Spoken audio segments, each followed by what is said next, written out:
if you want to crack data engineering role, you need to check this data engineering roadmap. So in order to survive in data engineering field, you need to understand only three terms. The very first one, we are calling it as what? You need to extract the data. So what is that called as ETL? In simple lines, we call it as E, T and L. So you need to know how to extract the data, and you need to know how to transform the data, and you need to know how to load the particular data. So now in entire data engineering, you need to know only two programming languages. The very first one, we are calling it as SQL, structured query language. And the second thing, we call it as Python. So you need to be very good with your Python programming. So if you really know SQL and Python programming, you're able to crack data engineering roles without any doubt. And we all know that. So now data engineering is going very at a high speed, it is growing it at a 113% it is growing it. Now just you need to focus on how to be very good with your SQL and how to be very good with your Python programming. And let's understand these steps very clearly. Now you are using Python with respect to PySpark, or you are using it at Databricks in order to transform the data or in order to clean the particular data. And then you need to load that particular data in a data warehouse. So data warehouse completely runs on top of SQL, structured query language. It's going to run across your SQL, structured query language. And the reason why this data engineering is creating ETL pipelines is for the sake of data analyst, or for the sake of analytics engineer, or for the sake of machine learning or AI engineer. For example, now the data analyst going to collect the data from a data warehouse, and he start creating reports using Power BI, and then he published those reports in Microsoft Fabric, or we call it as Power BI Online. And then the same way, data engineer, data scientist or ML engineer is trying to collect the data from the data warehouse in order to build machine learning models or predictive models. And even if the data is structured, we store it in data warehouse. Again, in order to create AI models, again AI engineers are trying to collect the data. If it is a structured, they collect it from data warehouse. If it is unstructured data, he will be collecting it from a data lake. So he'll be collecting it from data lake. So now this is going to be your S3 buckets and all of that. Now let's try to understand this. What is this ETL in a better way? Now you know ETL stands for extraction, transforming and loading, and data engineer even works on another operation called as, apart from ETL, there is another thing called as ELT. So you are able to extract the data, load the data, and even you are able to transform the data. So now you are trying to shuffle these two steps, ELT operation. So you are throughout your data engineering career, either you do ELT or you try to do ELT operation, ETL or ELT operation using Python, SQL, and in order to automate this ETL and ELT pipelines, you will be using cloud platforms like AWS, you will be using cloud platforms like AWS, or you will be using Azure, or you will be using GCP. Now you are using only GCP tools in order to create ETL pipelines or ELT pipelines. We call it as GCP data engineer. And if you are trying to use Azure tools or Microsoft tools in order to create ETL pipelines or ELT pipelines, we call Azure data engineer. And if you are trying to create ETL or ELT pipelines using AWS, we call AWS data engineer. So now in simple lines, now as a data engineer, you are creating ETL or ELT. And if you are trying to create those pipelines, if you are automating those pipelines by using cloud platforms like AWS, Azure or GCP, based on that, you got a separate name, GCP data engineer or Azure data engineer or AWS data engineer. I hope the basic stuff is clear. Now let's try to understand about why this data engineering is very, very important. Now we need to understand the genesis. Now let's say I'm running a small clothing business. So I sell various clothes in the online. So how exactly I'm trying to sell? I'm trying to sell using the website, or I'm trying to sell it using mobile app. So this is my website where I'm selling my clothing business, or through mobile app.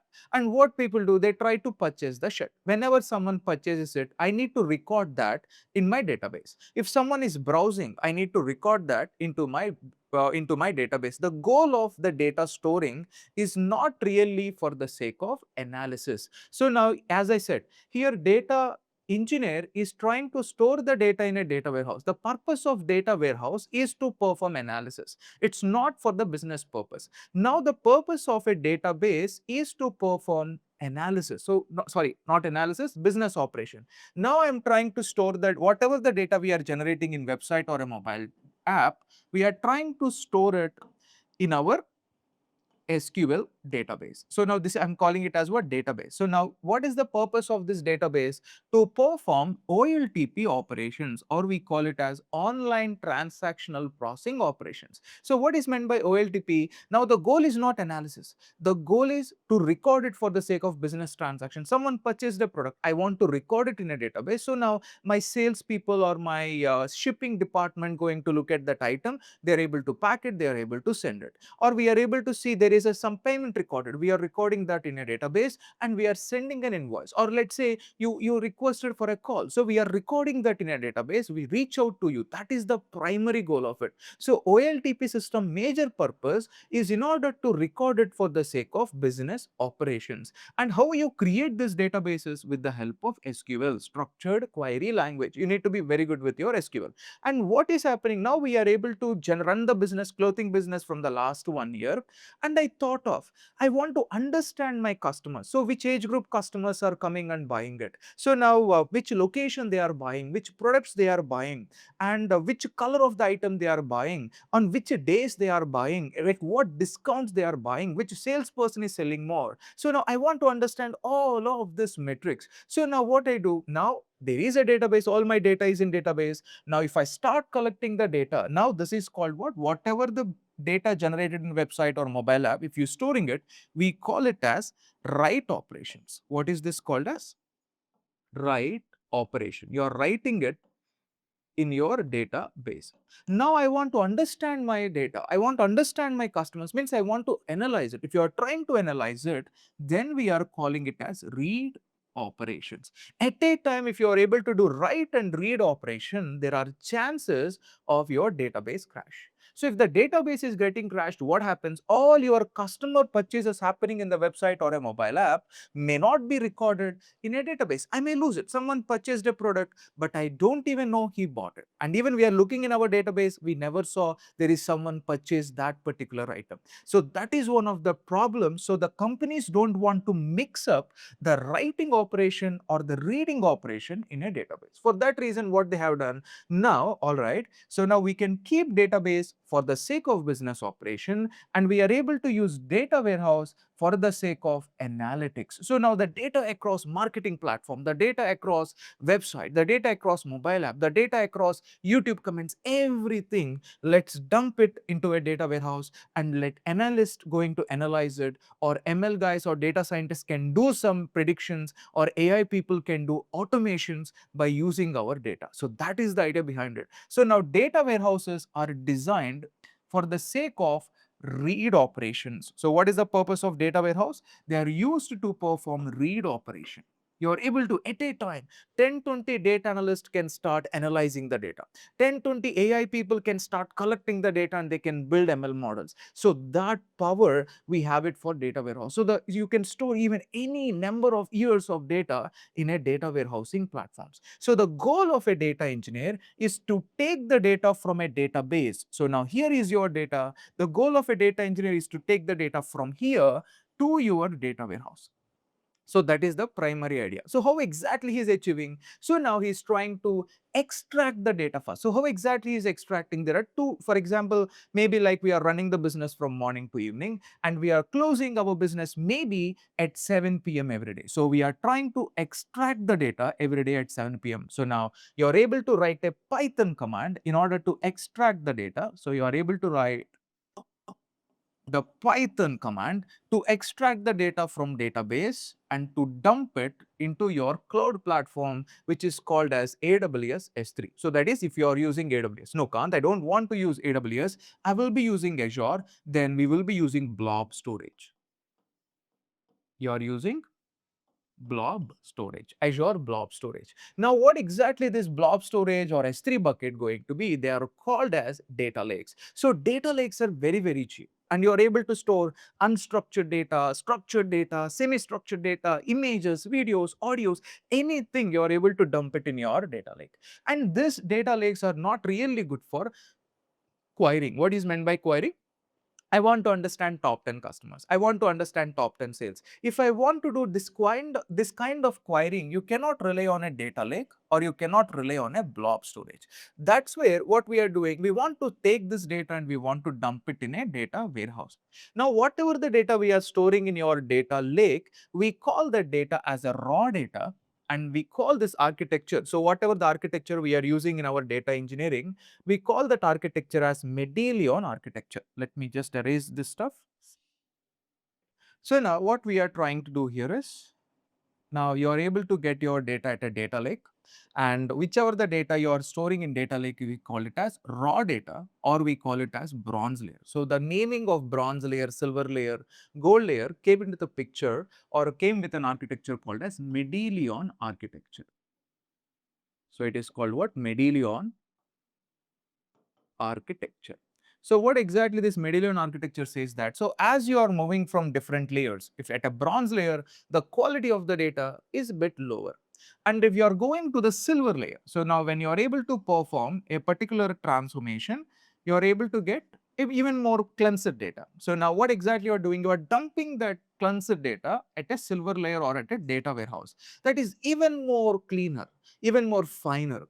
And again, a data analyst going to create even more aggregated tables, and we call that aggregated tables as gold layer. So now again within this, he's able to start creating another tables, and we call it as what? Aggregated tables are generated by your data analyst. So now these are the three different layers: bronze layer, silver layer, and gold layer. So now bronze layer and silver layer are created by data engineer. So gold layer is created either by a data analyst or it's going to be created by analytics engineer. It's a new role which is getting into the market. We call it as what? Analytics engineer or analytical engineer. Now, based on this Medallion architecture, in order to take the data from database to data lake, data engineer is writing a Python code so that you are able to store it, you are able to extract it. And then you are able to connect this data lake with your Databricks. What is this? This is called as Databricks. You can use Databricks. We call Azure Databricks, very, very important, which runs on top of Python. And within Python, we use it what? PySpark. And if I want to use the same Azure Databricks in your AWS, you will be using Azure Glue, AWS Glue, you are able to use it. And after writing Python code, here you need to write Python code in order to extract the data from data lake and to transform it and to load it in a data warehouse. So data warehouse has a schema, it has a structure. So you need to store it based on this particular structure. So you need to be very familiar with Python coding and you need to be very familiar with your SQL coding. So this operation you are trying to do. So we call it as ETL. No, I don't want to do ETL operation. So first I extract the data into data lake and then I load that data into data warehouse, and when there is a requirement, I want to do transformation using dbt, data build tools. If you want to do it, this pipeline is called as what? ELT pipeline, extract, transform, load pipeline. Now in order to run this pipeline, one more skill you need to have is, as I said, Python and SQL. Now you are trying to every day running this operation, this entire ETL operation need to be triggered when you are able to extract the data. So now everything need to be automated. Every day at 7 p.m. the data to be extracted and this pipeline to be triggered. How you are automating it? You are automating it in on cloud platform like AWS, Azure or GCP, and you use orchestration tools like Airflow, or you use orchestration tools like Azure Data Factory, which is very, very important. And apart from it, again within this ETL operation, there are two types of operations. One is called streaming pipeline. One is called streaming pipeline and another one is called as batch pipeline. So what exactly streaming pipeline and batch pipeline is?